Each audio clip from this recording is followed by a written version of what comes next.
China.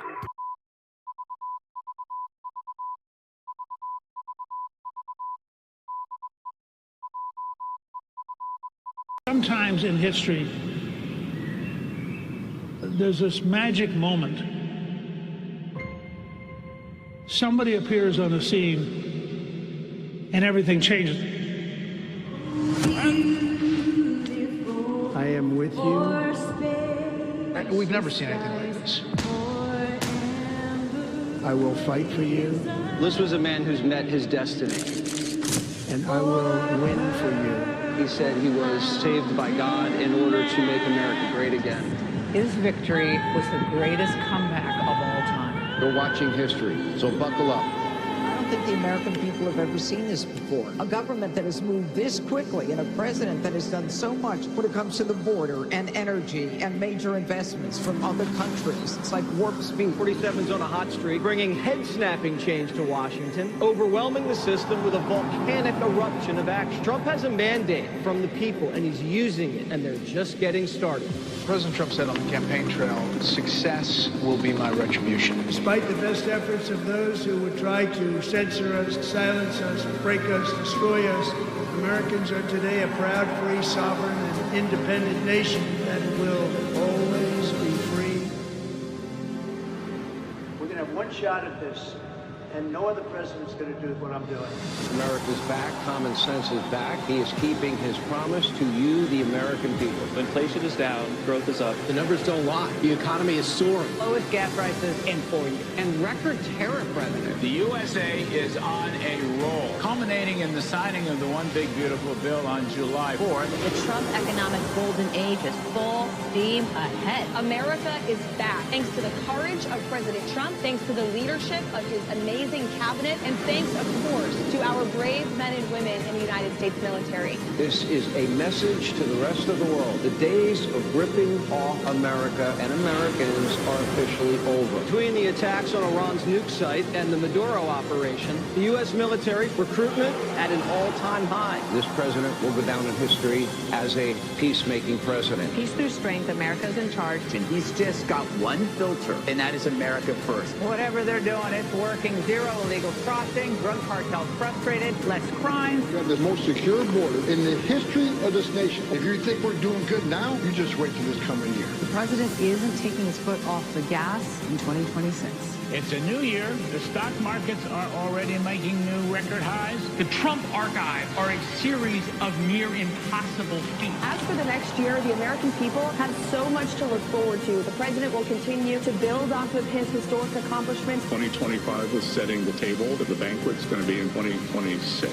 This is the golden age coming. He says, make America great again because every American is invited. My fellow Americans, get ready for an incredible future because the golden age of America has only just begun.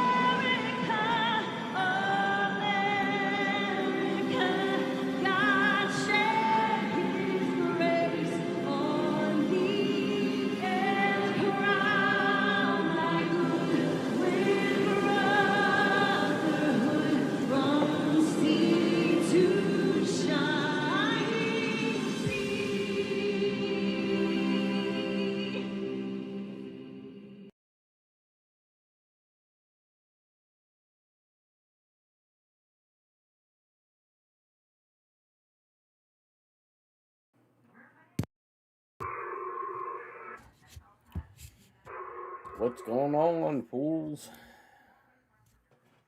Oh, shit. Just sitting there watching old Nino. So Trump's in China. I find it funny that... Let me do this. Let me turn these EAM frequencies down. There, that should be better. So Trump is in China. And they parked the Doomsday over in Japan, I believe. At least that's the last place it was spotted. And Trump took 17 business leaders with him and Elon Musk. So, here's what I think this whole thing, what we're witnessing. I think Xi is about ready to be told what we're about ready to do. And I got a text message early this morning asking me if what my calendar looked like from the 17th of May to July 3rd. And I basically, asked why. I said I don't have anything planned. And he told me to keep it open if possible. So, don't know what that's all about. I have a feeling, my idea is they may need translators.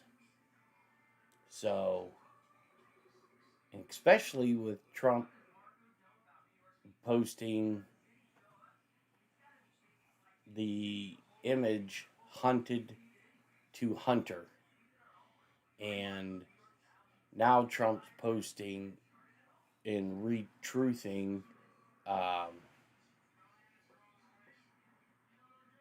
the picture of who wants to see this mugshot, and it has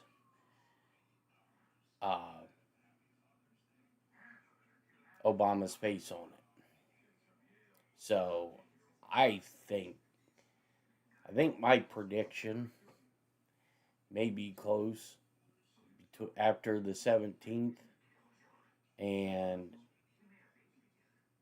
up to July 4th. I think it's going to get very, very intense.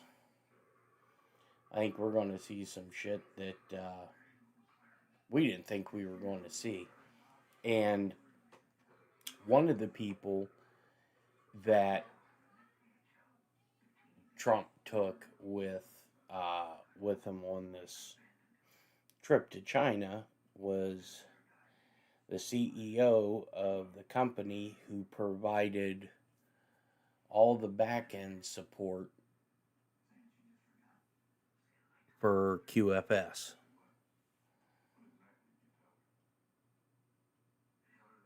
Oh, really? I did not know that Rubio was banned. Wow. That's interesting. Huh.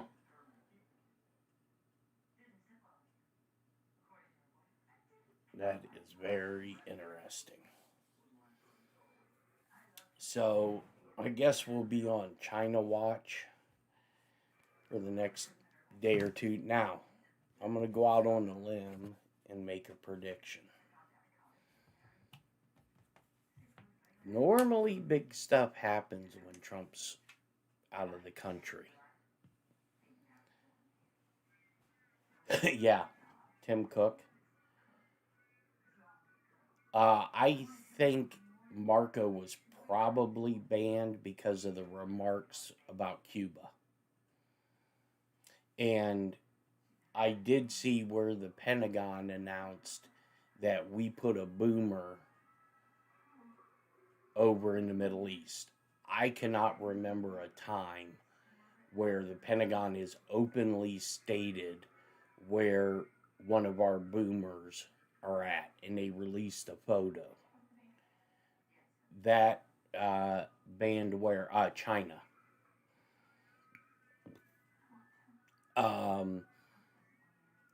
That is very, very, very highly unusual. I mean, one, they don't report fast attacks. They definitely don't report boomers. So that I don't know. You know, I find it very, I don't even know if you want to call it sombering. I find it very, either Trump is the biggest conspiracy nut whack job, or we're about ready to see that letter in the alphabet, because there is so many of the, I mean, look, this hunted to the hunter, that's in the Q drops. So, yeah, human rights policies, okay. The Uyghurs, Xinjiang, been there, done that, got the t-shirt, been to Hula Dao, Jiaping Dao. They're right there all on the Bohai and going up into the Yellow Sea. So this is, we are living in very interesting times.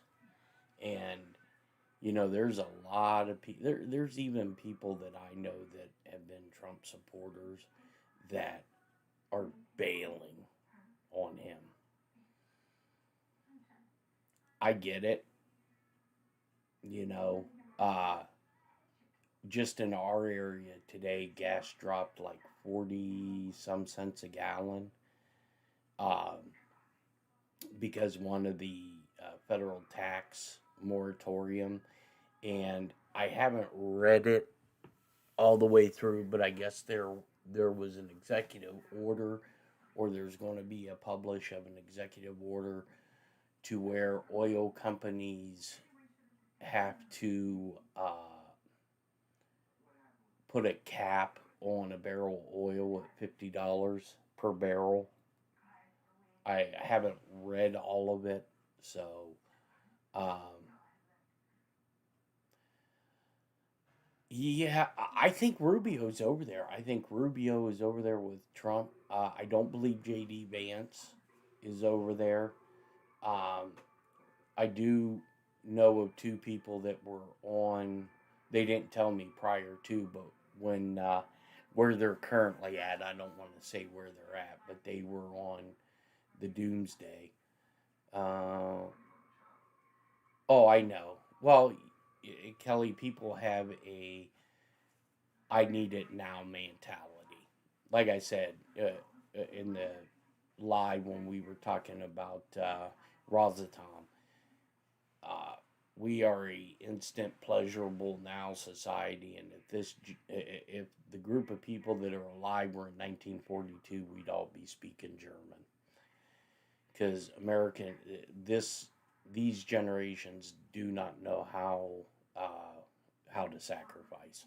It is what it is. I mean, people can say don't know what I'm talking about, but they don't.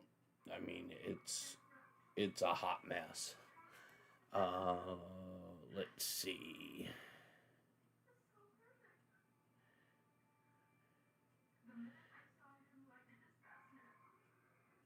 Let's see.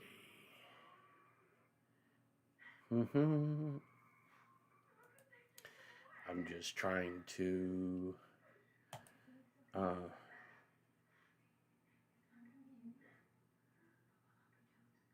yeah, Kelly, we used the post office, and we have about 13 orders that were shipped on that day that they're unable to find. So I had to go out and get one of the vehicles, got an oil changed, and I stopped off at the shop and got the some prints. So I'm gonna do them here at the house, and I'm gonna get them shipped out. So I'll be emailing you guys the tracking number. I should have known once, because normally what happens is when our mail carrier comes in, we give him a summary sheet, and he just scans the summary sheet, and it has everything loaded, so it'll flag all the packages as being picked up. Well, he was off the day that we shipped those, and I don't think whoever the carrier was, they knew what to do. And so if anybody who's ordered, I think it was between the April 23rd to April 26th or 27th, if you get doubles, don't worry about it, just keep them. But yeah, I got Mike sent me a text this morning saying that he wasn't getting any returns on the tracking. So I'm going to get that handled this afternoon.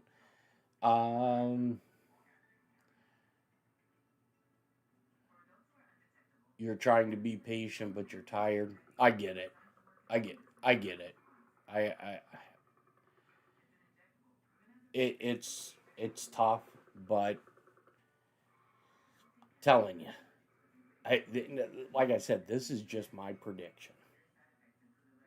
I think all of this starts very shortly after May 17th. And after the day of prayer, I think come Monday, because I asked this directly to the big chair,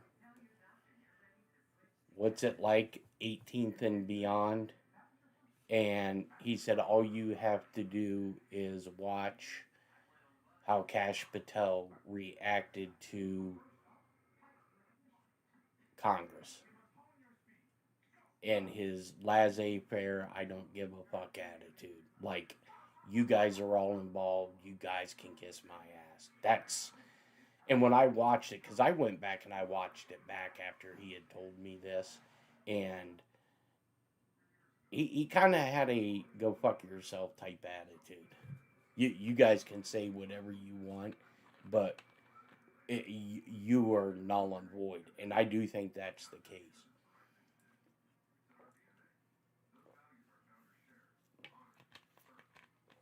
And I know, because when I was talking with one of the deputy sheriffs that I know in our county,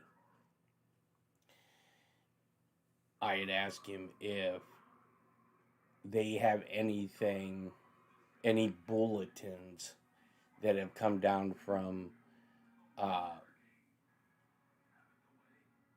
DOJ. And he said they have gotten a few bulletins, and they were like really cryptic. But they have a meeting with their sheriff next week, and it's like a all hands style. So, look, like I said, either I absolutely believe Kash knows they're about ready to lose their seats. I'm telling you, I believe there is going to be something that is going to call for a national emergency executive order. And if you guys go look at the National Archives on Trump's executive orders, why in the fuck would he do an executive order authorizing executions by firing squad?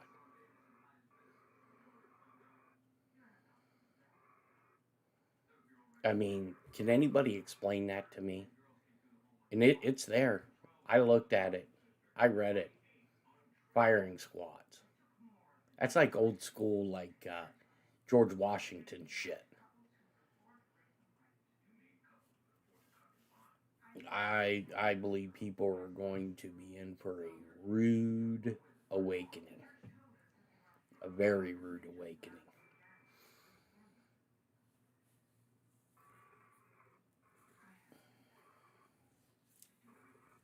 And, I think a lot of these, remember,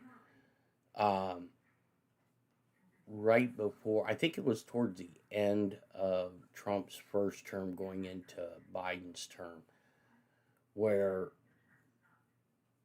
people were talking about all these FEMA camps being set up. I know Agent J had talked about there was at least 2 that he knew of in Arizona.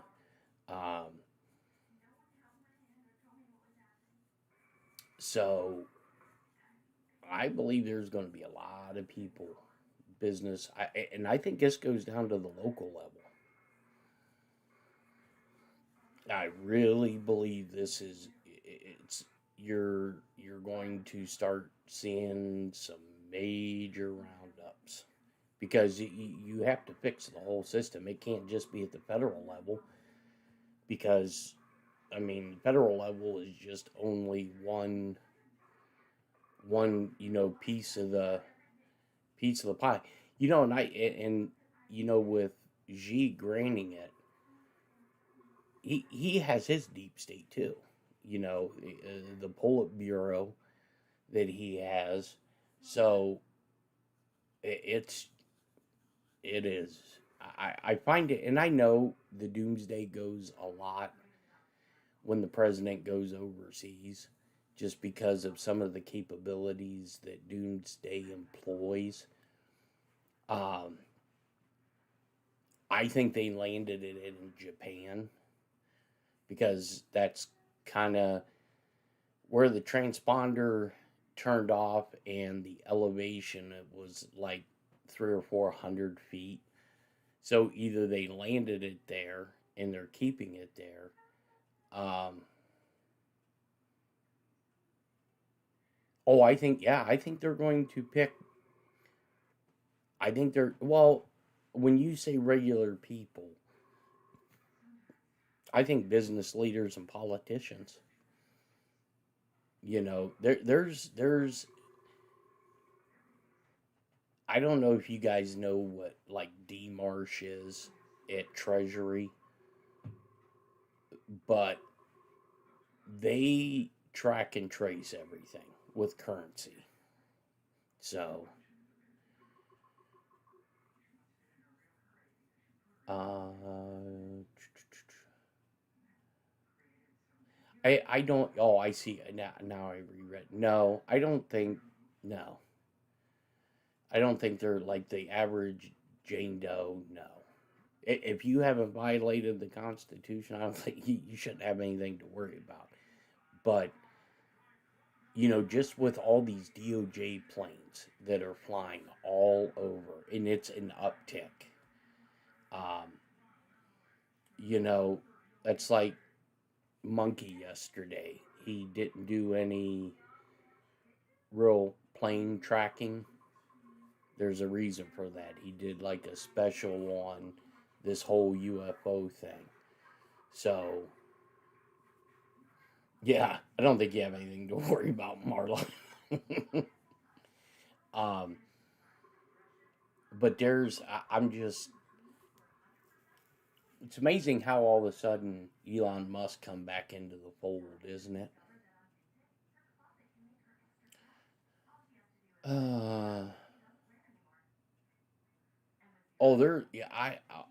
I believe something. There's going to be some type of an event.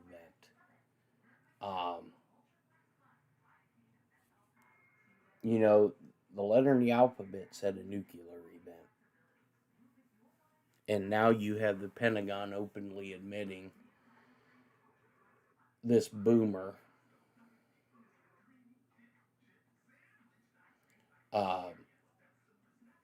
which they never do. Never do. I found that just boggling. What I believe is we may not ever see the EBS, and I think that is depending on how things shake out. I think the use of the EBS is going to be if shit goes sideways. That's why you have QRF, the Quick Reaction Forces, in every state in case shit goes sideways. I think once Trump is done with Xi, And, you noticed how the king came here. But Trump is going to Xi because I think they have a very strong working relationship. I don't believe Trump's going to go to Moscow because just for the simple fact that would just rile everything up. But I think this is probably the final pieces. They are going to work something out between these business leaders, Taiwan, China, and kind of calm the Politburo down over there in Xi's inner circle, because I think, they're doing a lot of stuff inside China, winding people up and removing them from the playing field. We just don't hear it because of the closed. Well, yeah, I can tell you this though, Kelly. They had fighter escorts the whole way because there were like 5 or 6 refuelers going across the drink.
I was trying to get this game widget to start, and you're supposed to be able to do exclamation point start, but we'll see here.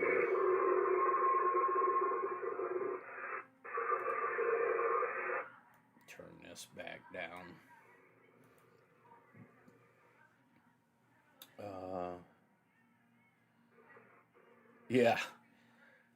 Yeah, let's see if this took the gamble or the day off.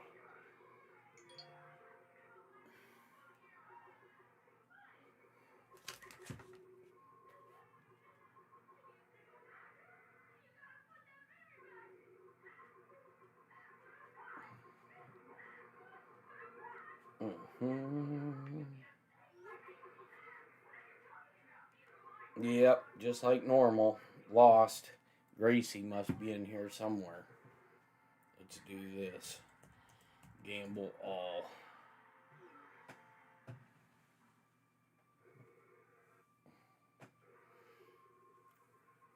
Let's see here.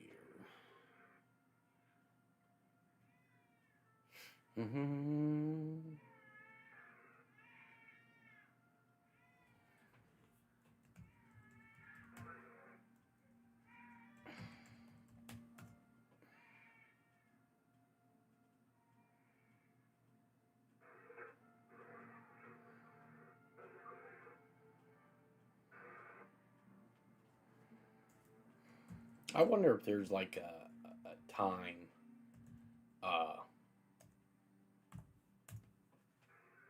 where you can only do it like once every 30 seconds or some garbage. Yeah, well, I was in the Navy, DLI, the Defense Language Institute, out in Monterey.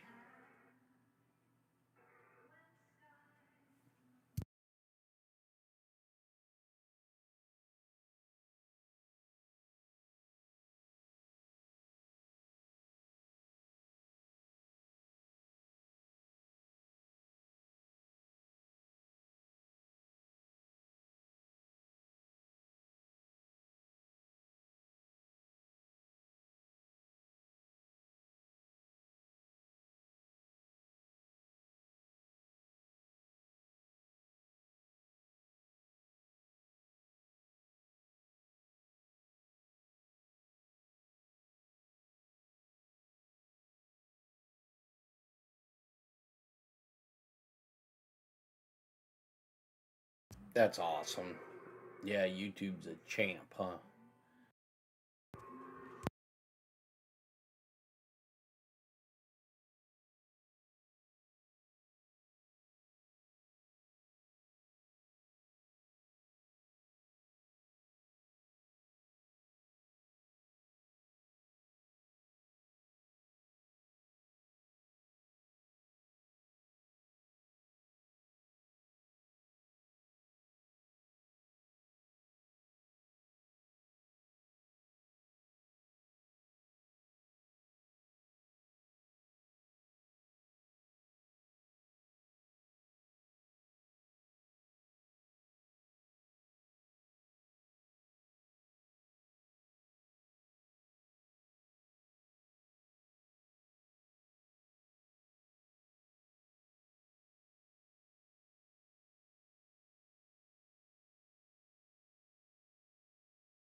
Ich bin ein Schmidt.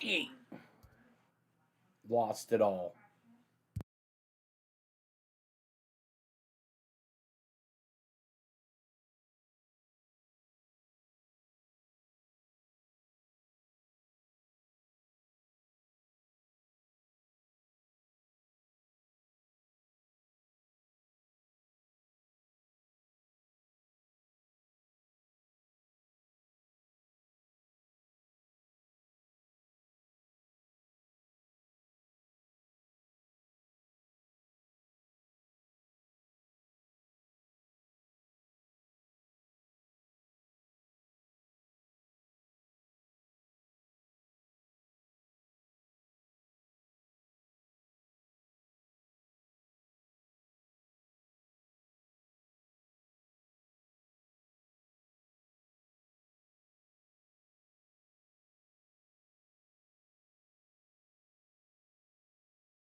Alright, I gotta take Miss Panda for a walk. So I will be back here in about 10 minutes.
Now, I don't know if this is live or not, but let me check the time in Beijing.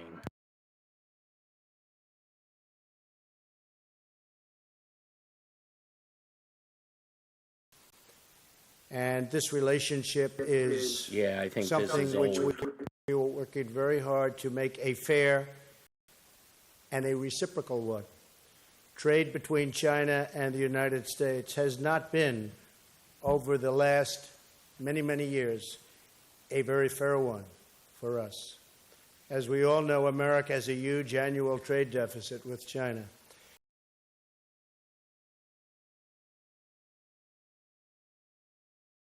A number beyond anything what anybody would understand.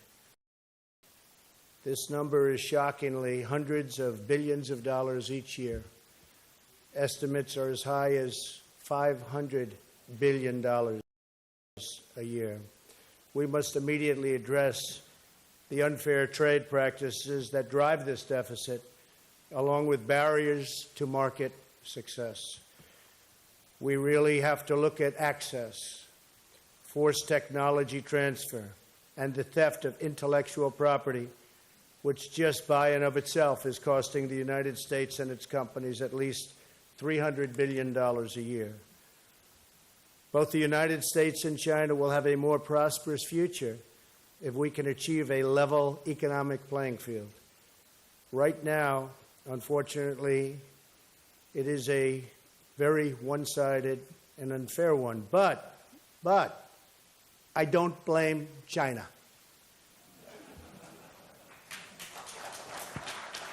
After all, who can blame a country for being able to take advantage of another country for the benefit of its citizens? I give China great credit.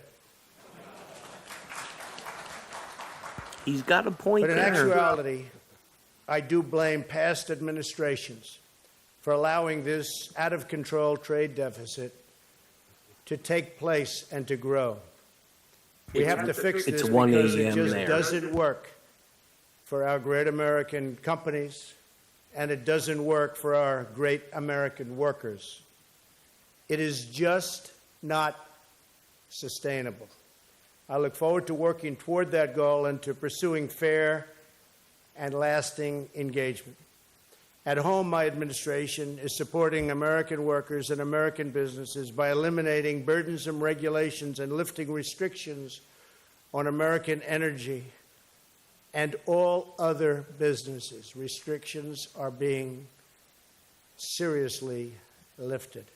Our work is already taking hold. The stock market in the United States is at an all-time high, adding already $5.5 trillion in new wealth since the very, very well-known and now very important November 8th election. Unemployment is at a 17-year low, and so many other great things are happening to the United States, economically and otherwise, frankly, too many to mention. Abroad, we're committed to a free and... Hey, Ohio dentists, do you know what you'd actually make if you owned a dental clinic instead of working as an associate? Most dentists don't. You're producing, you're hitting the numbers, but you've actually never seen the owner math. So here's something different, and it's only in Ohio. You start as an associate in one of our clinics. You see the systems, you see the real production, and you see how the business runs. And then we sit down and show you exactly what you would have made if you were the owner. No guessing, no... And around the world, and I have been very encouraged by my conversations, both over the last number of weeks, and in particular, last night and this morning with President Xi. We're very, very much on the same plane when it comes to security. We both want it for our countries, and we both want it for the world. Chief among these threats is the North Korean nuclear menace. As I stated in my address to the National Assembly in Seoul yesterday, the United States is committed to the complete and permanent denuclearization of North Korea. So important. Yeah, this is China can fix this problem easily, and quickly. Yeah, he's talking about he wasn't in South Korea yesterday, so that one's old.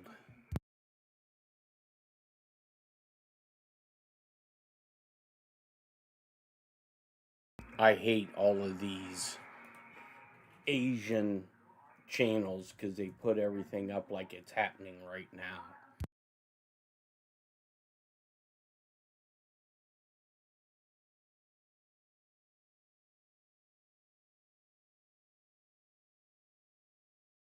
I didn't think they would be doing anything at 1 o'clock in the morning.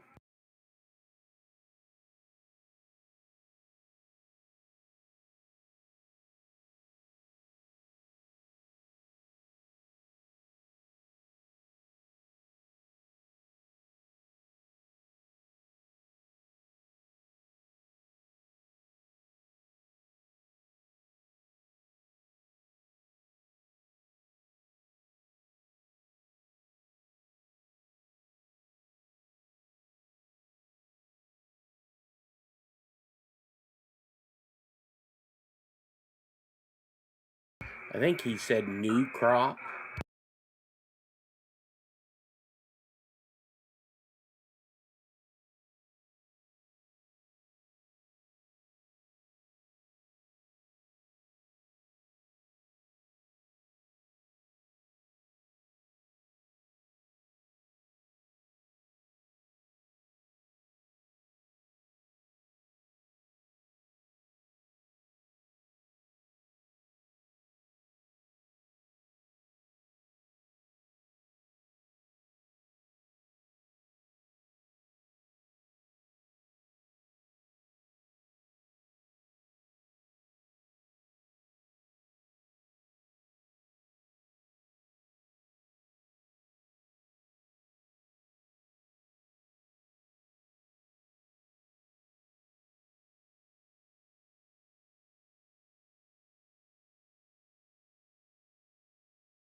Looks like we may have a UPS plane in trouble over in Ireland.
Yeah, I think this plane is about ready to crash.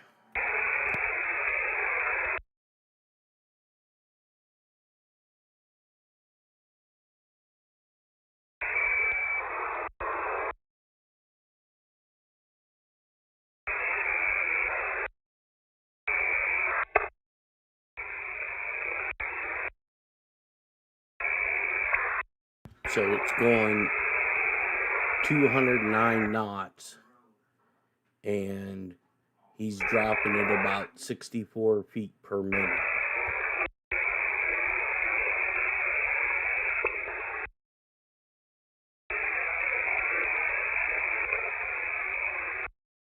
And it's not it's squawking. Hold on one second.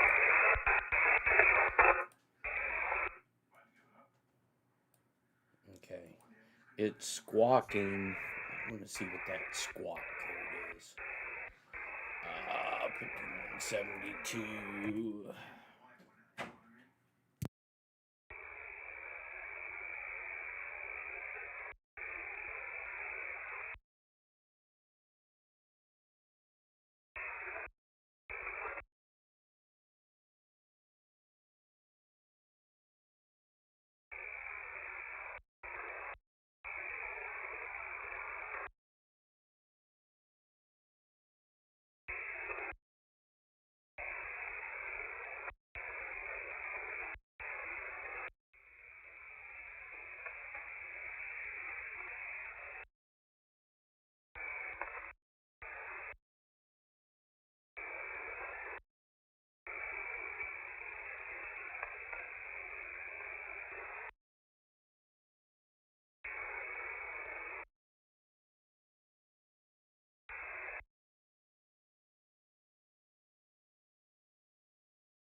Yeah, he's only going like 204 nautical miles.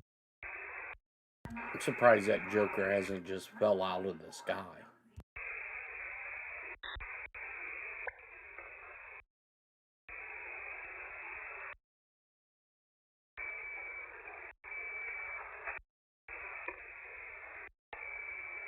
No, it's done its trip. I don't think it's burn off. he's flying into Ireland, but for some reason, oh, okay.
That's funny.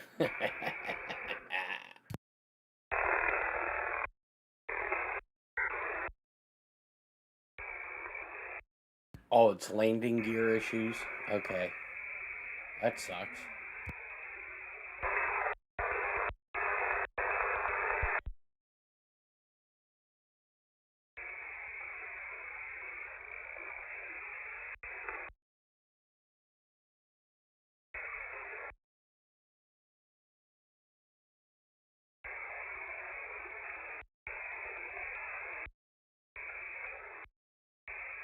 Everybody get your UPS insurance ready.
Yeah, it looks like they may have gotten it fixed because they just gave them a confirmed landing time.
there are California taxpayers and American taxpayers who are being defrauded because California isn't taking its program seriously, but also you have people who've been prescribed.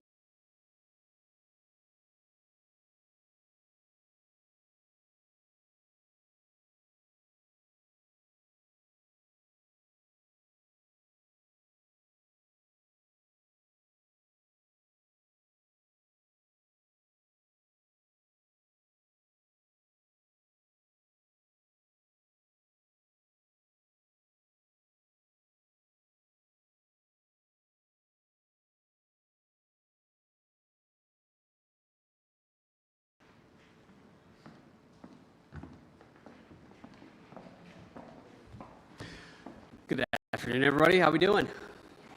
Good. Good to see you all. So as you know, the president just landed in China a few hours ago. I always, you may know that because of Secret Service protocols that I don't travel outside of the country with the President of the United States. So on days today, I sometimes feel like Macaulay Culkin in Home Alone. I walk into the White House and it's very quiet and no one's there, and it takes me a second to realize exactly what's going on.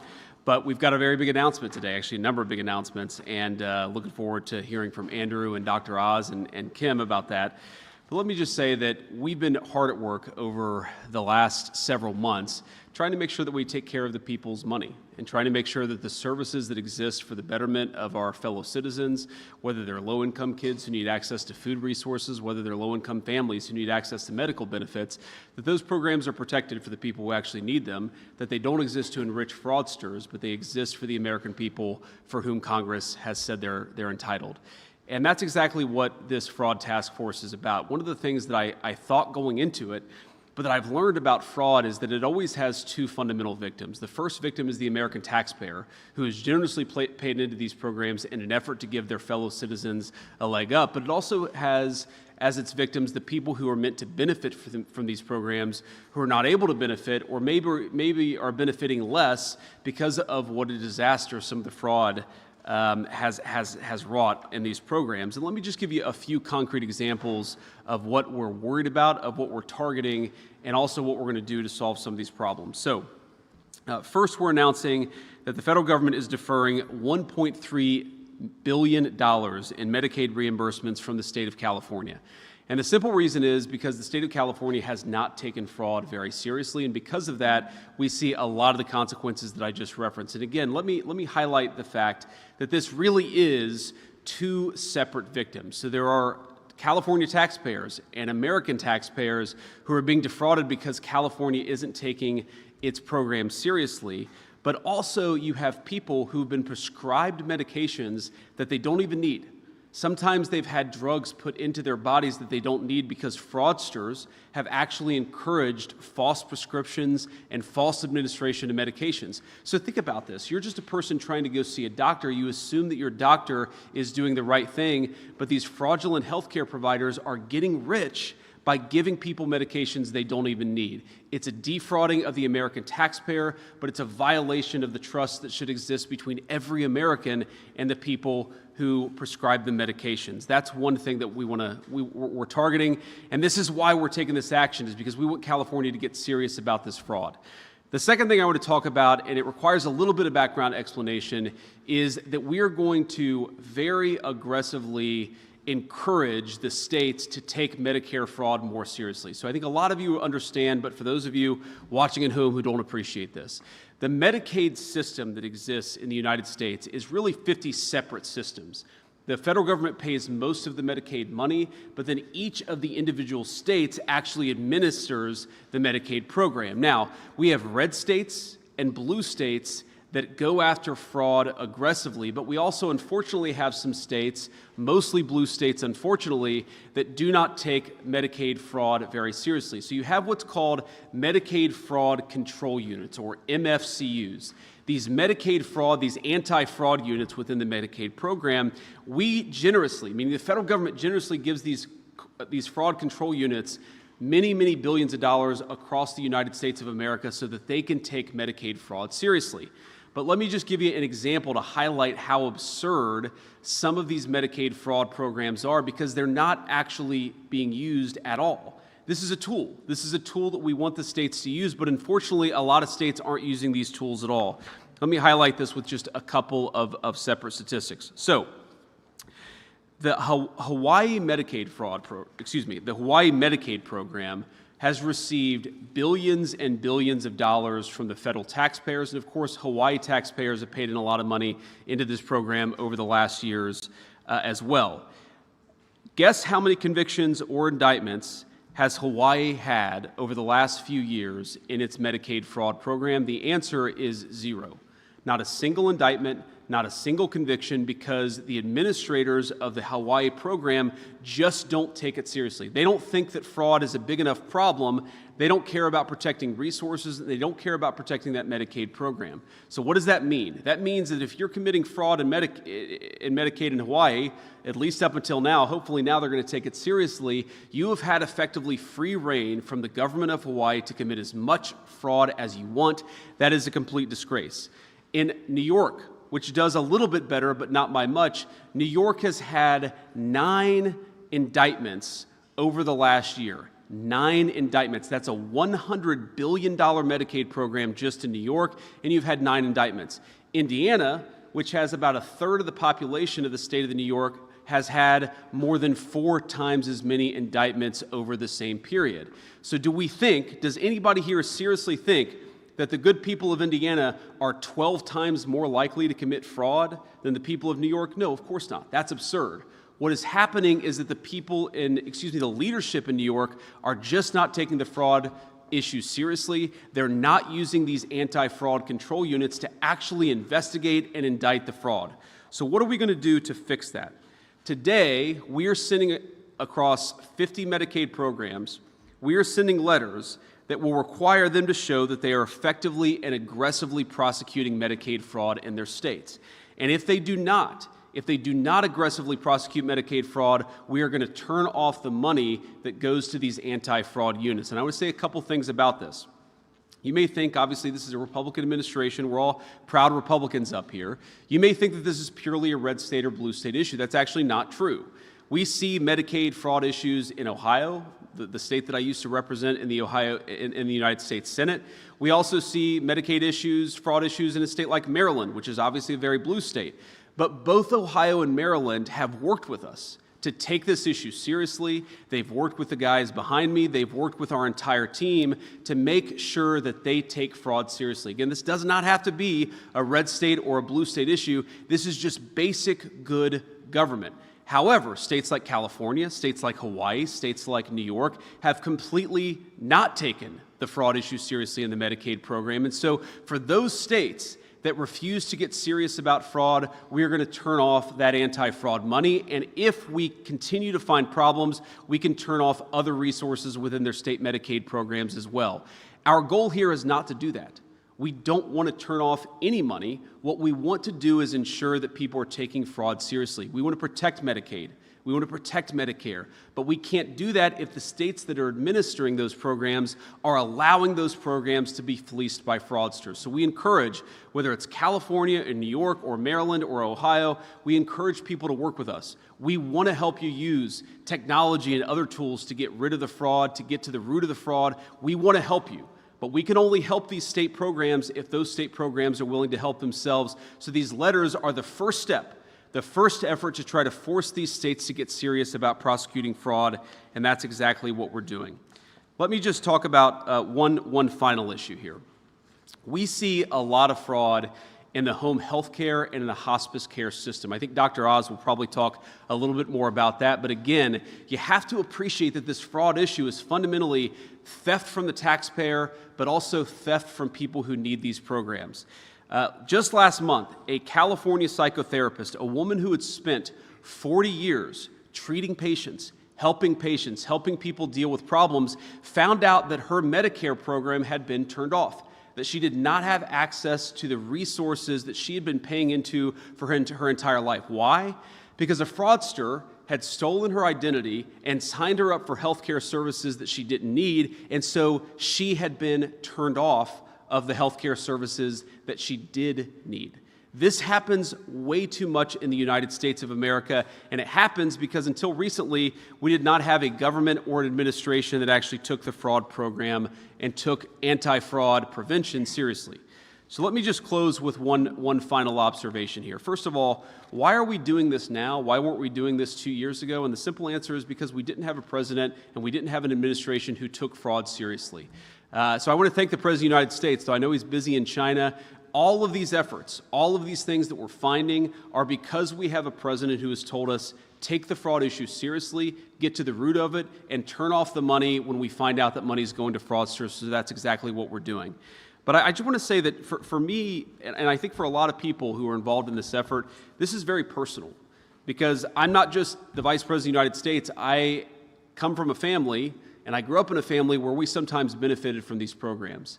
The generosity of the American people is one of the most amazing things about our country. I think all of us, of course, just passed tax day.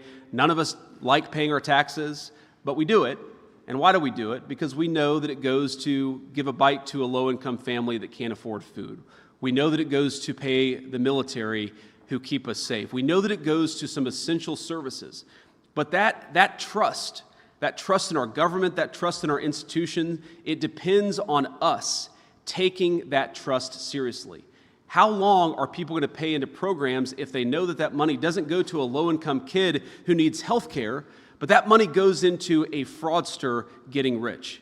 This doesn't work, and this doesn't make sense unless we take fraud seriously. So I'm proud to be part of an effort in our government. I'm proud to lead the effort in our government to finally take fraud seriously. We want to protect these programs for the kids and the families who need them. We want to ensure that the American taxpayer isn't getting fleeced. And I'd say just a few months into it, gentlemen, we have done a very, very good job. Let's keep it up. So let me turn it over now to Andrew Ferguson, who's the Executive Director of our Anti-Fraud Task Force. Andrew has done an amazing job, but I have to give a special shout out, not just because she's my fellow Ohioan, to Kim, who has probably found more fraud and has saved the American taxpayer more money than any single official within the government over the last 3 months. Kim, you have been an all-star. We're proud to have you on the team. Thank you, guys. Well, I couldn't have put it better than the Vice President did. The only reason that what happened today happened is because President Donald Trump took this issue seriously that has plagued this country for decades and is committed to an all-of-government approach. And so to him is to who the credit goes. But the Vice President deserves tremendous credit here. It's hard to get the whole machinery of government moving. You need someone with the Vice President's abilities, with his gravitas, and with his determination to drive at these issues. That's the other reason we're here today. And while I'm at it, I want to thank Dr. Oz and Kim Brandt.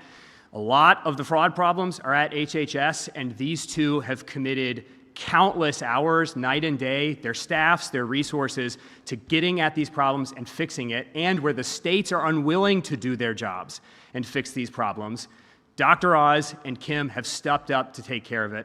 He's not up here today, but I want to thank March Bell as well. He's the Inspector General of HHS. A lot of the work we're going to have to do to get the states back in line and stopping fraud is going to go through March's office. You'll see his signature on the letter that went to the state Medicaid control units today. There's going to be a lot of work happening in the IG's office, and we're really pleased to partner with him. It's a shame we have to be up here at all, and with all due respect to the press, with this room full of reporters.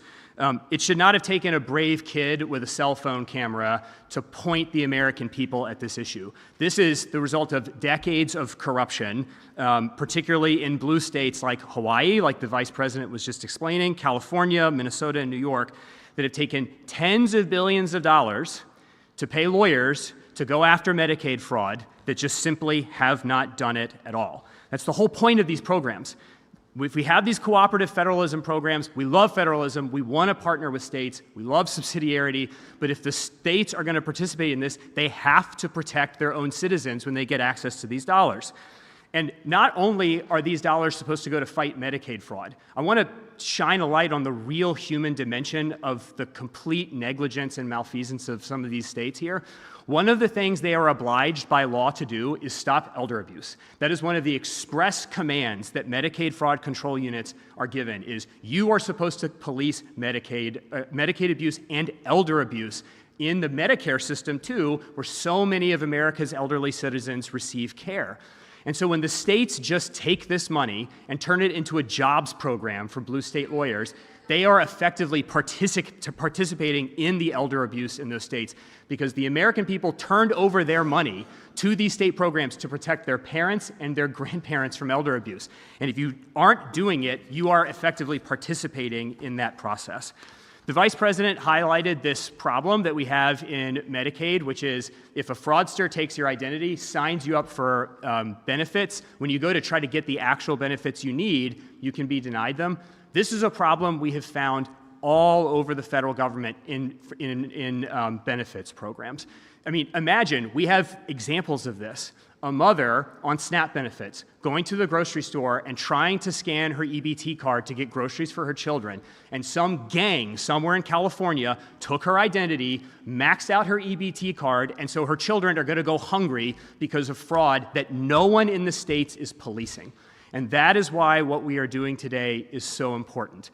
The states should be our partners with this. We want to partner with the states, but what we aren't going to do as stewards of the American taxpayer dollar is to send those dollars, billions of them, to the states to line the pockets of state attorneys general who don't want to participate in protecting our benefits programs so that the people who really need them, the people that the American people have agreed to part with their hard-earned dollars to help, to defend, to protect, and to get through hard times, actually get the money. And if the states don't want to cooperate, for the first time, HHS, the Fraud Task Force, the Vice President, and the rest of the federal government are going to tell you, cooperate or lose your funds, and we will do the job for you. Because at the end of the day, if the states won't protect American citizens, the President of the United States and the Vice President will. And that is why I am so honored to be able to participate in this process, because this is ultimately about making sure not only that we aren't stolen from as taxpayers, but the American people who are entitled to this. For Medicaid and for Medicare, people who have paid into these programs their entire lives actually get the benefits that they are entitled to. And with that, I'm going to turn it over to Dr. Oz to talk about all of the efforts at HHS. Thank you, Andrew. Mr. Vice President, thank you for the leadership, the spirited desire to harness a group of stallions. They're back there, by the way, if you want to see the men and women who are leading the task force. They're at the back of the room, but they've done all the work that allowed us to come up here. In February, we had the largest anti-fraud announcement from CMS the day after the State of the Union address, in which the President created this task force and appointed the Vice President to lead it. Today's effort is larger. It's much larger. And there's a reason for that. Half of the fraud, we believe, in the federal government could be coming out of healthcare services. We're a large rhino that can be stabbed effortlessly by foreign governments, like syndicated criminal entities, and smaller time operators who can take advantage of the system with, as Andrew pointed out, as little as a Medicare beneficiary number, which is basically a credit card, to defraud this system. Unfortunately, that results in about $100 billion of estimated theft just from Medicare and Medicaid. That, just to put it in the context of affordability, which is a very important subtext of this discussion, we would be able to double the life expectancy of the Medicare Trust Fund if we could deal with the fraud issues just in Medicare. So anyone who's out there working their tail off, hoping Medicare will be there with them and for them, and we know many young Americans don't think that's going to be the case, it will be the case. If we take the fraud out, it'll be there for you and your children as well. And stopping this as a means of extending the Medicare Trust Fund is a noble purpose, but as has been pointed out by the Vice President and Mr. Ferguson, it is about the human costs. Because if these fraudsters are willing to take your money, they will definitely steal your life and take your health along the way. So let's transition to the 5 major actions. I'm going to go through them in order. I'll share them with Kim, who her nickname is Killer Kim. Mr. Vice President, you'll learn why in a second. She is unstoppable, and you want federal employees like Kim out there like bulldogs going after this fraud. It's right there for us to find. And if we have partnership with the states, it'll help a lot. First, we need a better nickname for her if she's going to work in healthcare. She's a Buckeye. She's a Buckeye, so I gave her a choice. Is that a typical name in Ohio? I don't, not that Okay. California Medicaid deferral that the Vice President mentioned is $1.34 billion. Their submissions of Medicare records in the backup estimates are generating major red flags for us. And we have looked carefully at these records. We are allowed to audit, looking back for a quarter.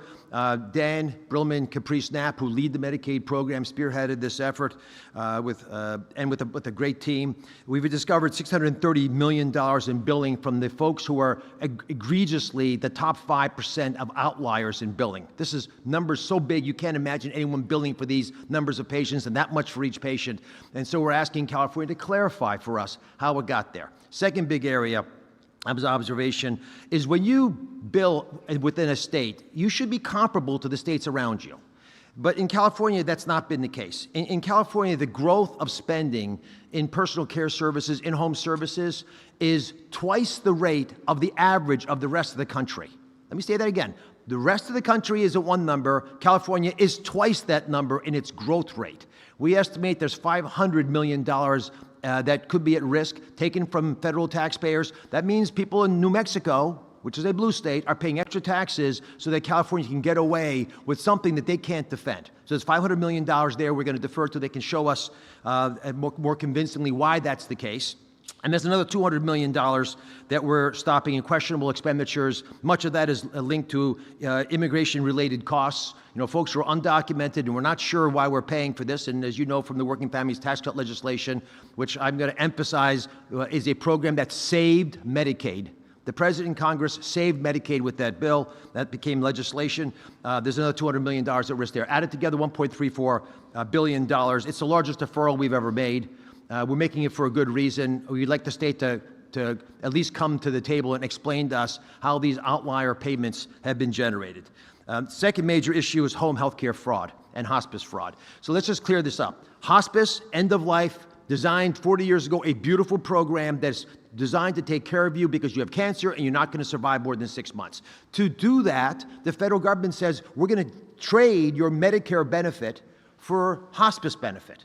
So you give up Medicare, because why would you want to have coverage for things you're never going to use? You're dying. You want to die with dignity and grace. It's a beautiful program. Unfortunately, in California and other states, fraudsters have stolen your Medicare number, taken it, and given you hospice you didn't want, which means if you get sick and go to the ER, you're not getting care. And you can't even find out what happened because you weren't in the mix of this. There have been a lot of people complaining about this over the years, including people that should have been listened to, like the Auditor General of California, who in 2022 raised this issue to the current governor, and for some reason they have not taken action. Unfortunately, we have a reality that, again, we got to face. A third of all hospices, a third of all these programs in the entire country are in Los Angeles. Ask yourself, how is that possible?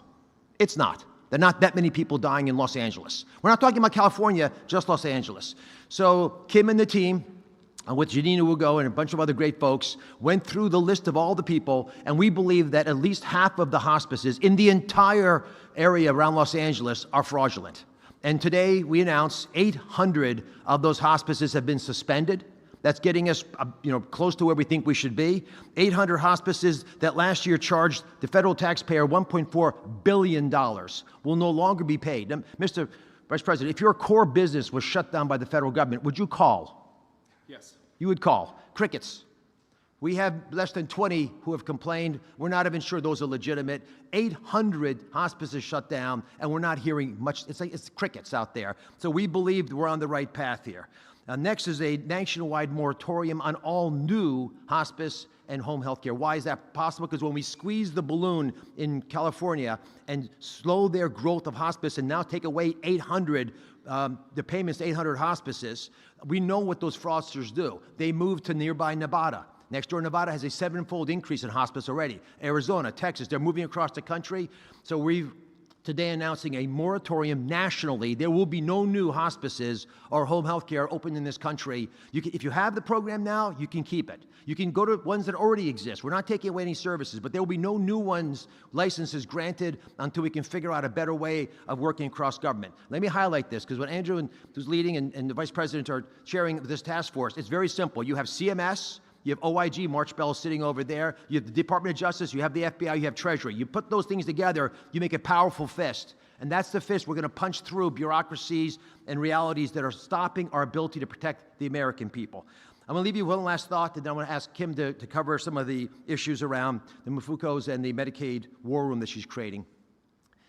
It is a reality that states are all over the place in their desire to partner with the Vice President in this task force. There was a letter sent out 2 weeks ago asking every single state to respond within 10 days to whether or not they will be willing to revalidate their providers. What that means is if you're providing home health care services, which are unlicensed people providing services in undocumented areas that are unverifiable right now in many instances, basically you're having your kids carry the groceries upstairs for you. These are services your family used to provide for you. We asked all the states to work with us to validate if these are legitimate services from legitimate providers. Every single state responded.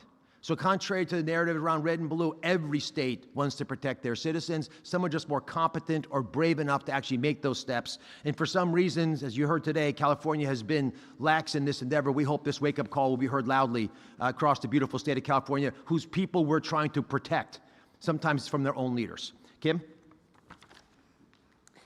So when we took office a little over a year ago, we were looking at the fraud and abuse issue and saw that it was all pay and chase. We were going after the money after it was already out the door. And so we thought there surely has to be a better way. So we created the Medicare Fraud War Room, where we looked at claims in real time before they were paid so that we could determine, were they legitimate? Were there the outliers that we've heard examples of today? And how could we stop it? Over the past year, since the Medicare War Room started on March 31st of last year, we have stopped over $2 billion from going out the door just by targeting those high-risk providers. Recently, a couple of weeks ago, we've decided to take it a step further, and we're now doing a Medicaid War Room. And what's unique about this is it's the first time that we've ever partnered across the board with our law enforcement partners, the HHS OIG, DOJ, the states, the MFUCAs, the Medicare Fraud Control Units, all working together for the first time to look at Medicaid claims in real time and be able to determine how we can stop those payments from going out the door, to stop the instances of an 89-year-old woman who had over 5,000 skin substitutes, or to stop the types of things that are just really aberrantly ridiculous.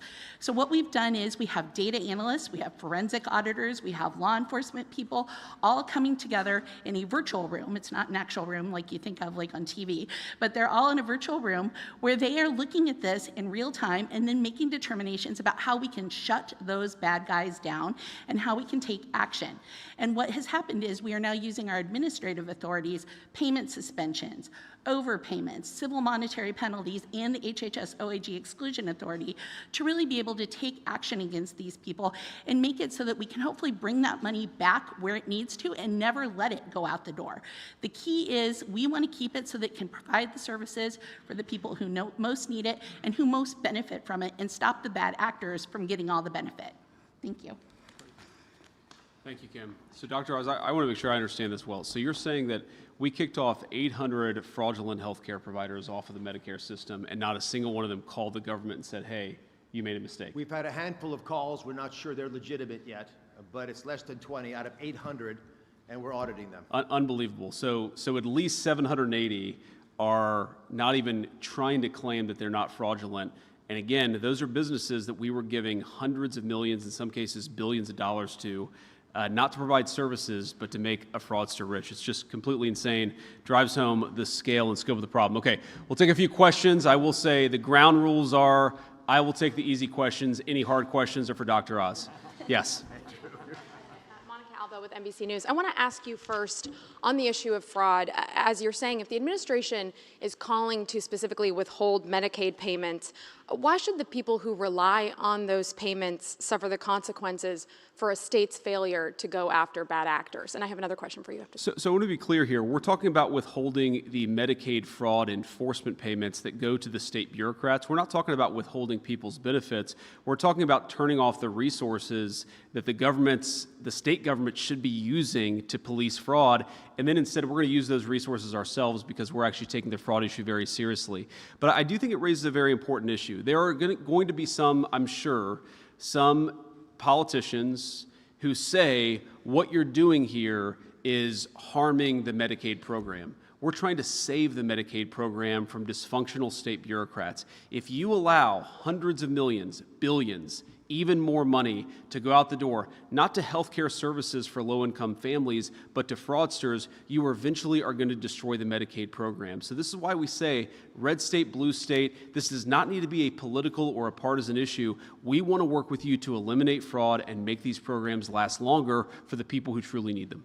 Thank you. And can I ask you, Mr. Vice President, when approaching the war with Iran, do you agree with the president's position that Americans' financial situations should not be a consideration in that decision-making process? Well, I don't think the president said that. I think that's a misrepresentation of what the president said. But look, I agree with the president that Iran should not have a nuclear weapon. We're obviously engaged in a very aggressive and very engaged diplomatic process to try to ensure that that doesn't happen. And the president has a lot of options, as he said repeatedly. There are options diplomatically, there are options on the military side, but the fundamental goal here is the president wants to make the world safe, but particularly the American people safe from Iran having a nuclear weapon. And one final point I'll say on that is, nuclear proliferation is one of those challenges that people don't realize.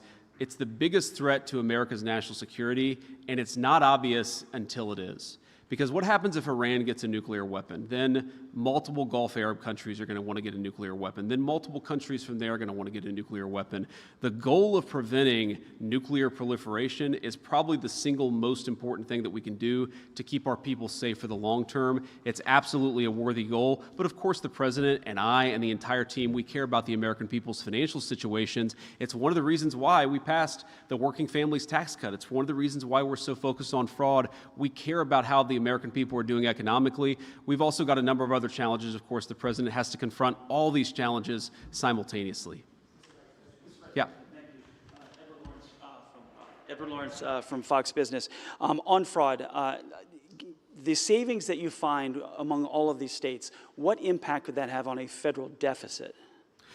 Well, I think it'd have a very big impact, but a lot of it does depend on how well the states work with us. We think we're going to be much more effective if we're working with California as opposed to fighting California over every $1 billion of Medicaid fraud that exists in their system.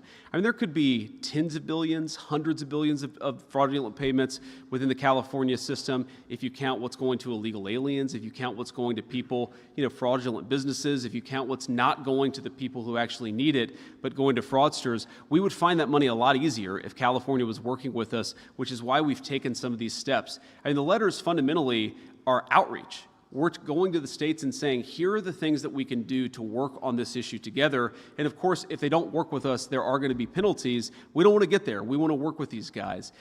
You heard Dr. Oz say this earlier. I've looked at the numbers myself. It's true. If you just deal with the fraud issue, you can prolong the Medicare and Medicaid trust funds well into the future. So it does have a significant budgetary impact, whether that's hundreds of billions of dollars or maybe even more. We're not going to know until we do the work, but we're going to do the work. Yeah, if I could on China. Let's do one question from each person. Go ahead. We can do both, you guys. You guys can fight for who goes first. Sure. Mr. Vice President, Reagan Reese with the Daily Caller. What's your reaction to the alleged home health fraud in Ohio, and why do you think this is happening in a red state? And just a question of clarification.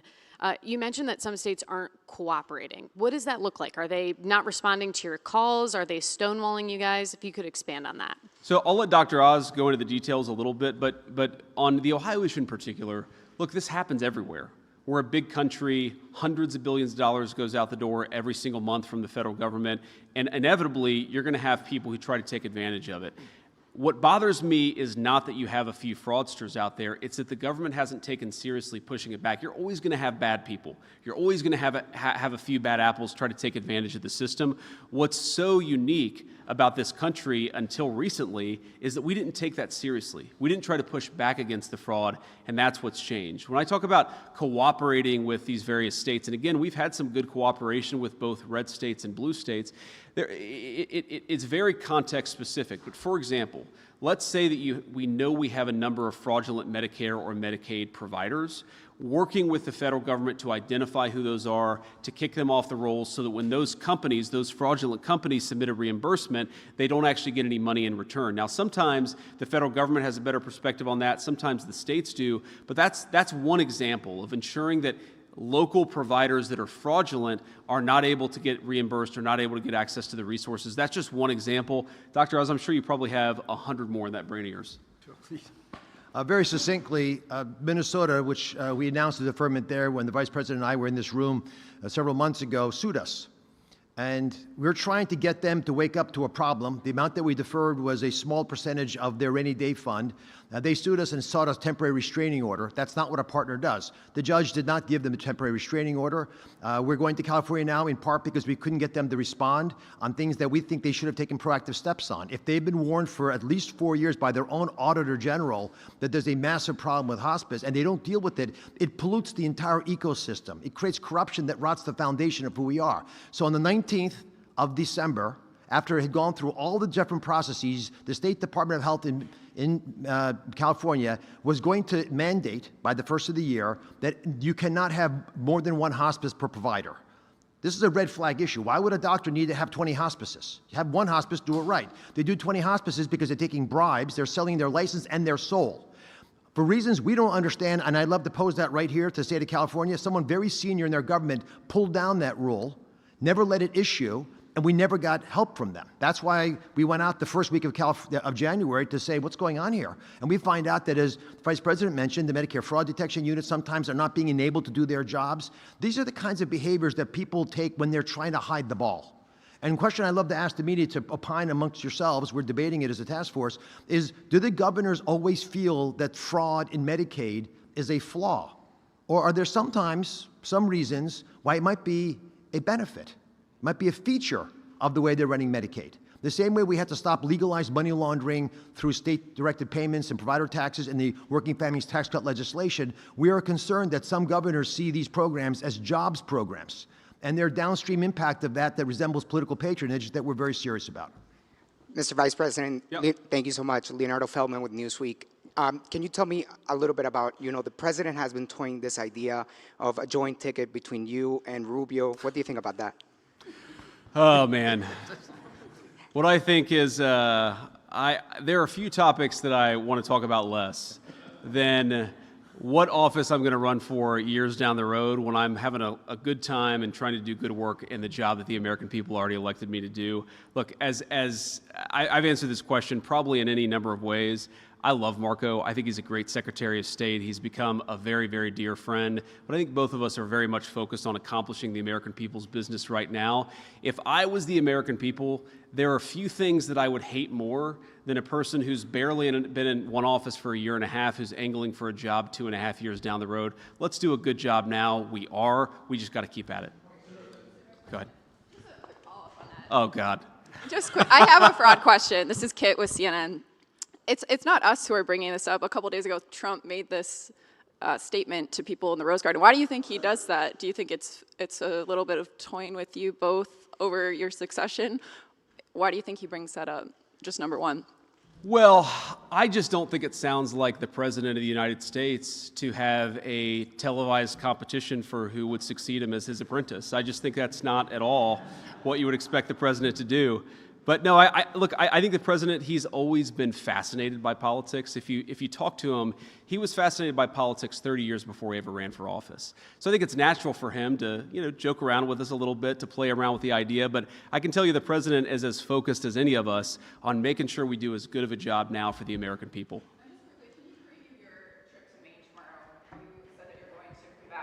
What are you going to be announcing, and are you engaging in good faith with the governor there about efforts? She said that she responded to a CMS letter. Just curious if there's any back and forth between you both. Yeah, well, there's been some back and forth. We'd love to have a better conversation, a better relationship, and work very deliberately on this question of fraud. And certainly have an open hand, have an open heart in this White House to working with anybody, including the governor of Maine. I'm not going to tell you everything I'm going to say tomorrow in Maine, because if I did that, why would I go to Maine tomorrow? But I'm looking forward to it. It's a beautiful time of year to be in the state of Maine. We're going to campaign a little bit with Paul LePage and talk about the fraud efforts that we have going on, and talk about a few other things as well. Thank you. President, this is Elizabeth Mitchell with the Daily Signal. The Fraud Task Force and ICE identified more than 10,000 alleged cases of fraud in the optional practical training program. Some Republicans have been calling for this program to end. In light of this, is the Trump administration looking into changes to this program in light of the fraud? Sorry, changes to which program in particular? The optional practical training program.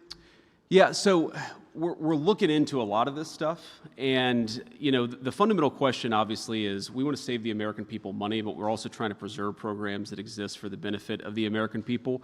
We're also trying to make sure that we do this in a way that's defensible, that's not going to get challenged in a court, or if it does get challenged in a court, where we can defend things. So, Dr. Oz, do you want to say anything about that particular program? We're looking at everything. I will tell you that once a week I get an update from Andrew and from the team on the number of things that we found in the anti-fraud task force, and it's kind of shocking.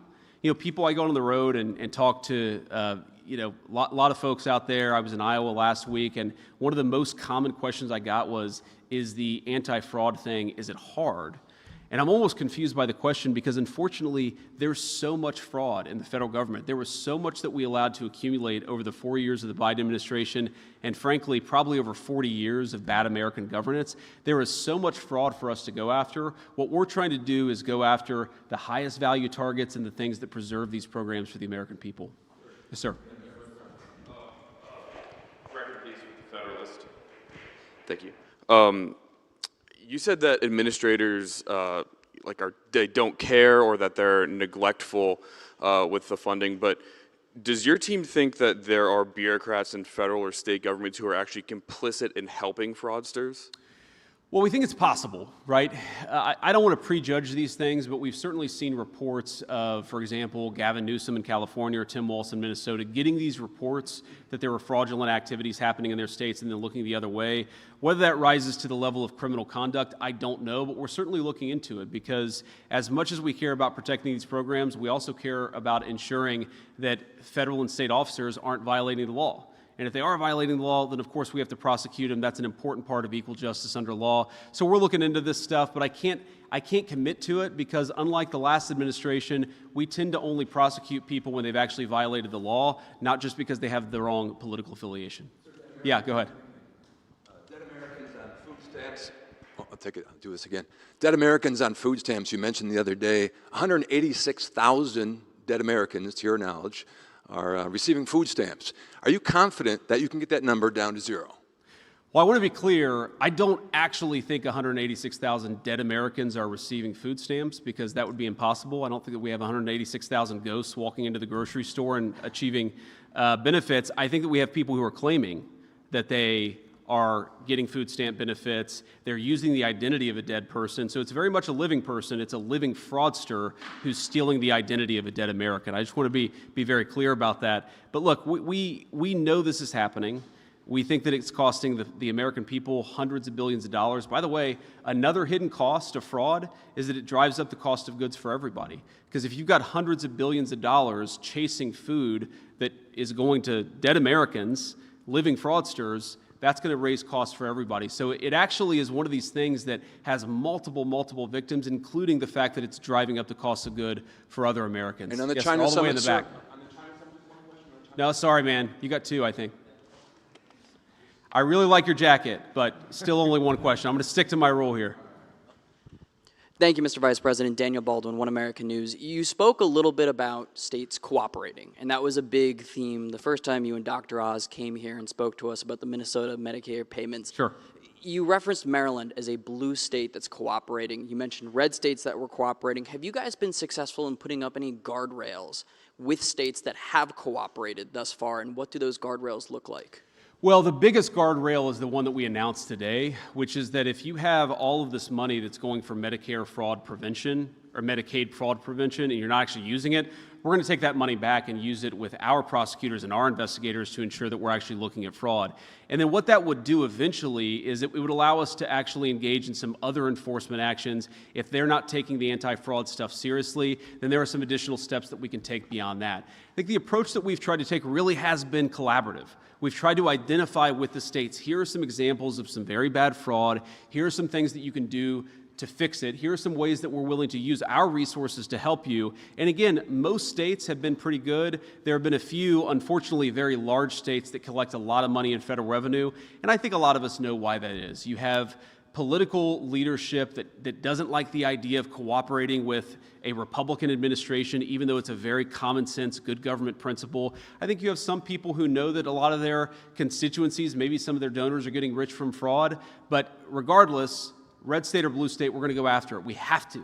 This is so important. We are not going to have a generous country if Americans think that they're paying their taxes not to needy people, but to fraudsters. That's fundamentally what we're trying to fix, is rebuilding America's trust, that when you pay your taxes, when you send money to a program, it's actually going to the people it's supposed to go to. It's a fundamental principle of good governance. It shouldn't be anything Republican or Democrat. It's just good government.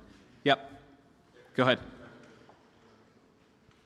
Taylor with Spectrum, good to see you. Good to see you. You've emphasized a lot how you want this not to be partisan, and you're going to look at red and blue states. The president, when he posted about you becoming the fraud czar last month, he wrote, the focus will be everywhere, but primarily in those blue states where crooked Democrat politicians have had a free-for-all. I'm curious, as you guys have been trying to interact with these states, do you worry that the president's remarks like that undercut the efforts for this not to be partisan and that could lead to resistance? No, I don't worry about that because he's talking about crooked governors. And of course, if you have a crooked governor, they're not going to work with us, and we're going to have to use other tools to ensure that they do. But I think that there are a lot of governors, Democrat and Republican, who recognize that this is a very serious problem, that we're offering resources to try to help solve that problem. And I think a lot of them recognize that, yeah, they've got maybe a few crazy people in very far left states, but most people, most Americans want to solve this problem. And I've actually been gratified by the fact that we've gotten a lot of cooperation from across the political spectrum. One other point about cooperation, we're not there yet, but one of the things we're going to do on the fraud task force is, look, we're learning. We're learning a lot about the way the government operates. I mean, Andrew I almost feel bad for him sometimes because he comes to me once a week and says, here's this bureaucratic hurdle, or here's a wall that I'm running into that I would have never known even existed until we started to take this fraud stuff very seriously. So we've learned a lot over the last 6 months. We are eventually going to realize that there are tools that we do not have, that there are things that we need to do that Congress is going to have to step in and cooperate on us. I think that's going to be a big question of bipartisanship and common sense, is when we identify some tools that we need to more fully go after the fraud problem, is Congress willing to play ball, or are they going to fight us every step of the way? I hope they play ball. Partisanship is crazy in this town, but again, this is such a common sense thing that I would hope that everybody would want to protect the American taxpayers' money. Go ahead. Jennifer Jacobs, CBS News. On Iran, can you tell us where negotiations stand? The president, before he left for Beijing, called the latest proposal unacceptable. So is the U.S. even talking to the Iranians right now, or where are things at this point? Yeah, so look, obviously these negotiations are very sensitive. I'm not going to tell you everything because we're trying to have a productive conversation. I spent a good amount of time on the phone with both Jared Kushner and Steve Witkoff this morning, a number of our friends in the Arab world this morning. Look, I think that we are making progress. The fundamental question is, do we make enough progress that we satisfy the president's red line? And the red line is very simple. He needs to feel confident that we've put a number of protections in place such that Iran will never have a nuclear weapon, right? That is the question. Do we meet that threshold or not? I think that we've made a lot of progress since we left Pakistan. I thought we made some progress in Pakistan, but we've made more since then. But that is fundamentally what we're negotiating towards, is we want to be able to look the American people in the eye and say with confidence that you are not going to have to worry about this very, very dangerous regime having access to the most dangerous weapons in the world. That's the goal that we're focused on. Again, there's a lot of ways to accomplish that goal. The president has set us off on the diplomatic pathway for now, and that's what I'm focused on. Yep. Got it. Thanks. We'll do a couple more here. Thanks a lot. There was pushback from Senate Republicans yesterday in the conference meeting about the cost of the ballroom, which has ballooned to about $1 billion for the security aspect. Is there an IG, either for GSA or the Treasury, who would or should be eyeballing that project? And how do we make sure it doesn't balloon like some of these other government spending building projects? Well, I'm sure because of the nature of the project, you're going to have inspector generals who look at this, who look at the auditing, who look at the accounting, who make sure that this is done in a good way. I will say the President of the United States is a very good builder. And the reason why this is expensive is not because of the ballroom. The reason this is expensive is because of the security precautions necessary, things that have nothing to do with the ballroom itself, but have to do with the actual security infrastructure on the White House. We saw a couple of weeks ago what can happen when you gather the President of the United States and a number of people who are in the line of succession in the same room. We almost had something very terrible happen. And thanks to the Secret Service and their incredibly quick response, we didn't have a terrible thing happen. But one of the things it's taught us is that we've got to update. And there are things, frankly, I wouldn't even talk about in a public forum.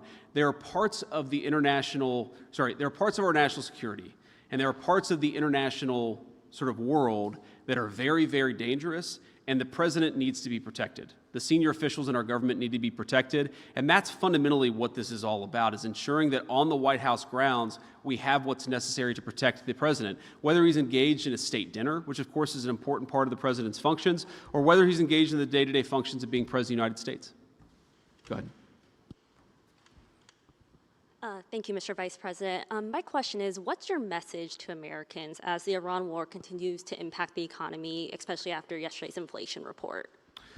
Well, I guess my message to Americans is we know that we have a lot of work to do in order to deliver on the prosperity that the American people deserve. The president is hyper aware of this. I'm hyper aware of this. We talk about it all the time.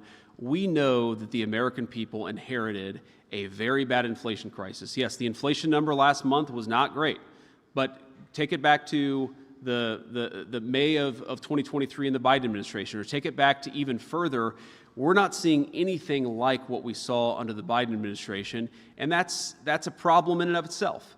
Because what it means is that a lot of Americans saw their wages eaten away under the Biden administration.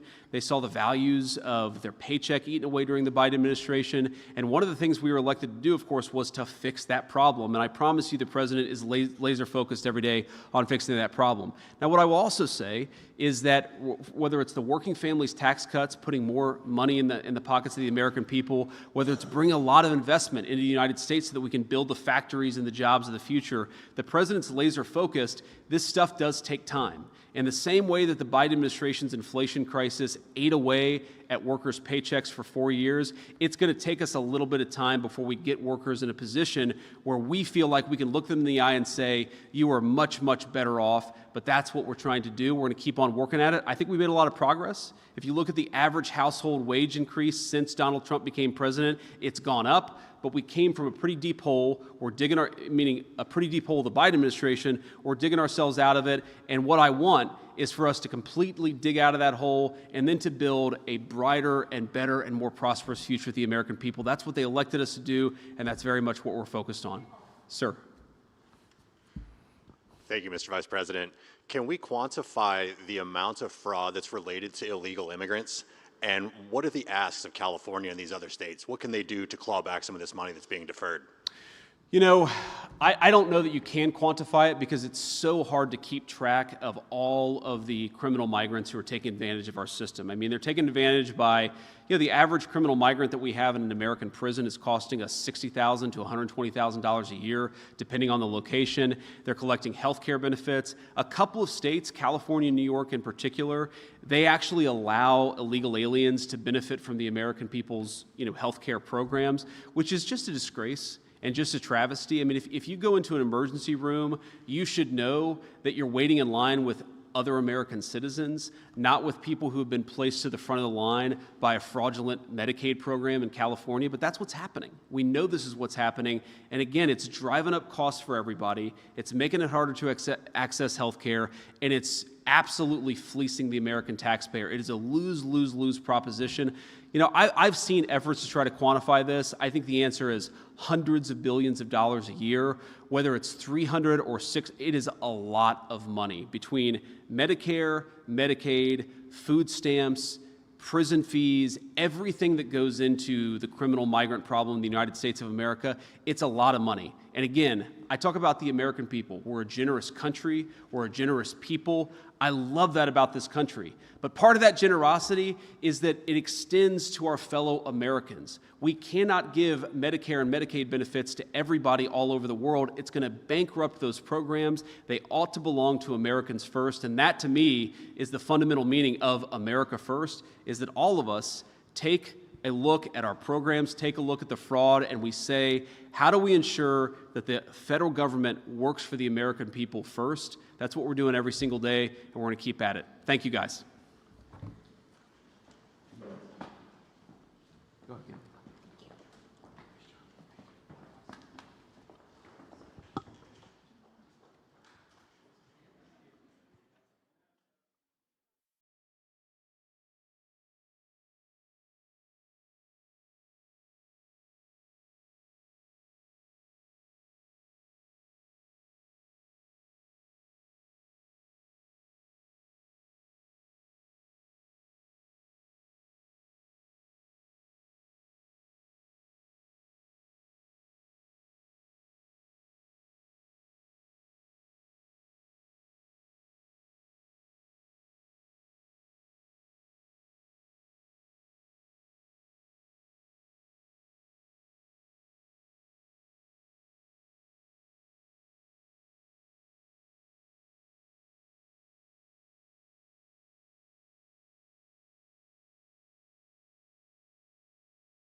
Well, that was interesting.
Boy, that E3 was doing a lot of loops around Bakerfield area.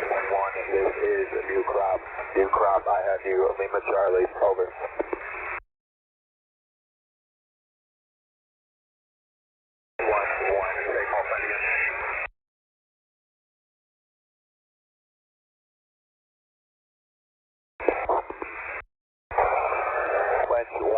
Wench 1-1, this is New Crop. New Crop, I have you. Lima Charlie, over. Wench 1-1, one message of 4 items follows. Zulu, Zulu, X-ray, 0. I say again, one message of 4 items follows. Zulu, Zulu, X-ray, 0. One message of 4 items. This is Wench 1-1.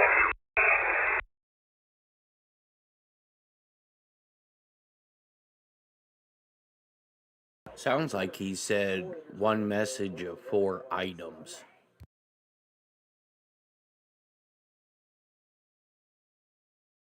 Wench 1-1, this is New Crop.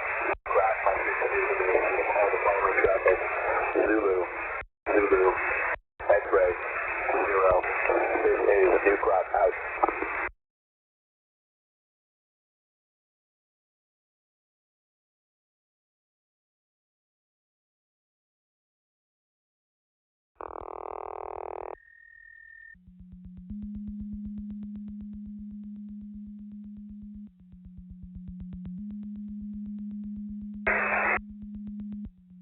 Boy, we got a lot of Cobra balls up. You see, while this one may have been coming from Alaska, this was probably following Trump. So there must be a pretty big threat matrix that they're looking at right now.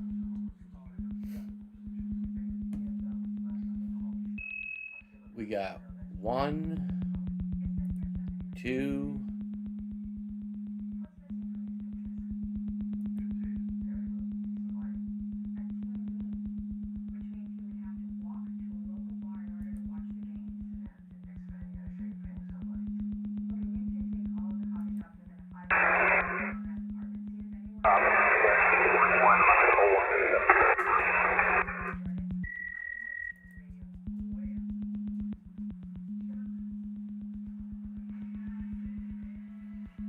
there's a big boy.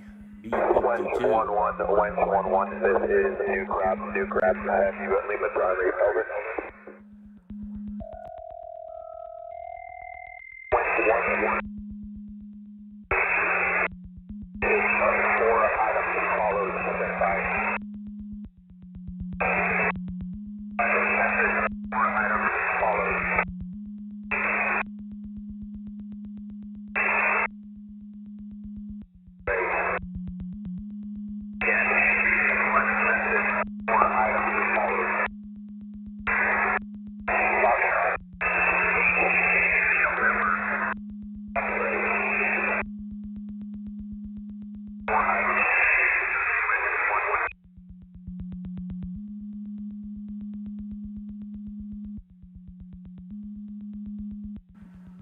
Remember I was saying earlier that normally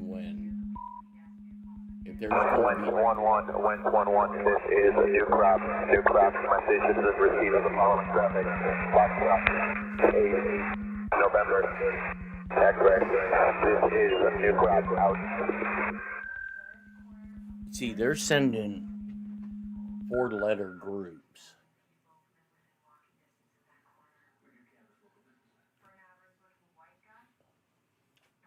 Something's about ready to kick off with those Cobra balls up. Granted, Trump's over in China.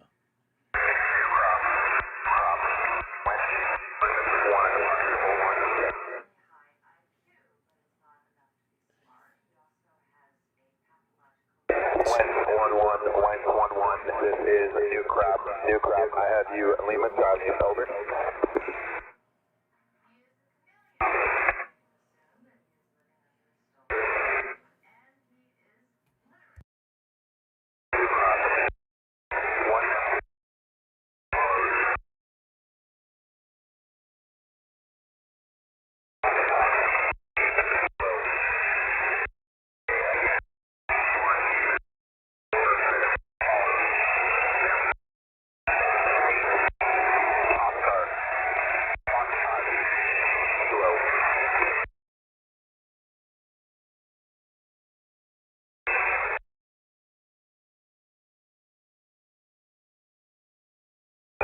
Winds 1-1, this is a new crop. New crop, my station is in receipt of the following traffic.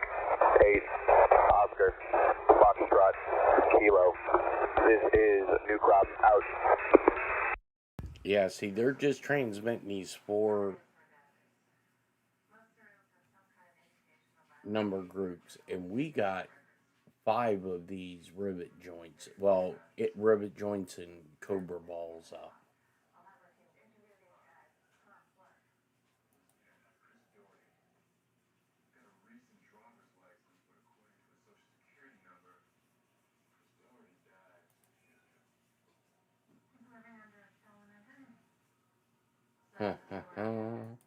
Could get interesting.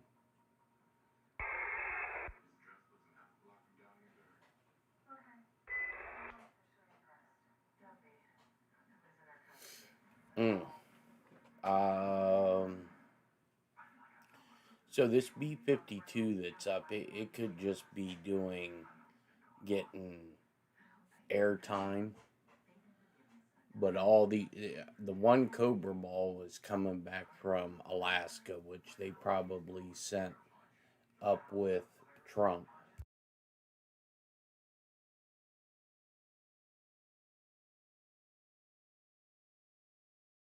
No, I don't think she's getting arrested. I think she's getting expelled from Congress.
I know there's supposed to be something happen Friday, but I haven't heard exactly what.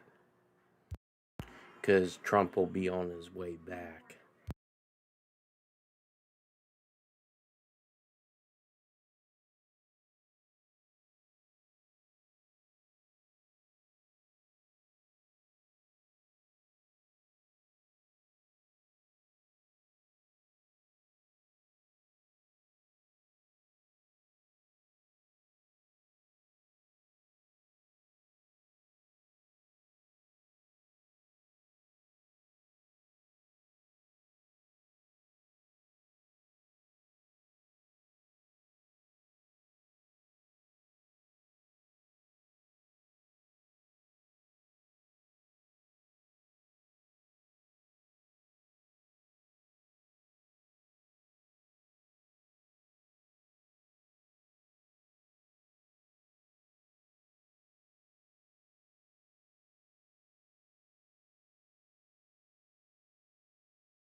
uniform. Romeo. This completes one message of 4 items. West 11 out.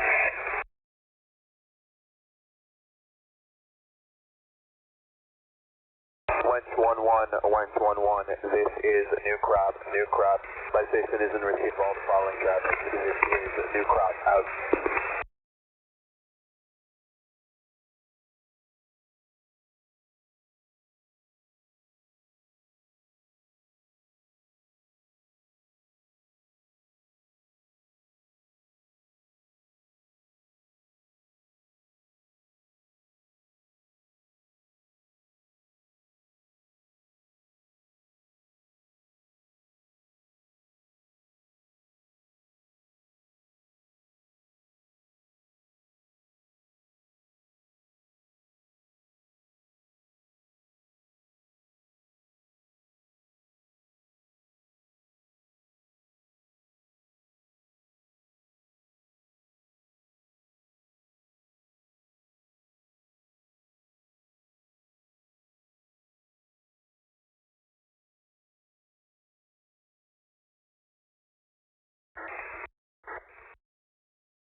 Trying to find out who they're sending all these 4-letter groups to.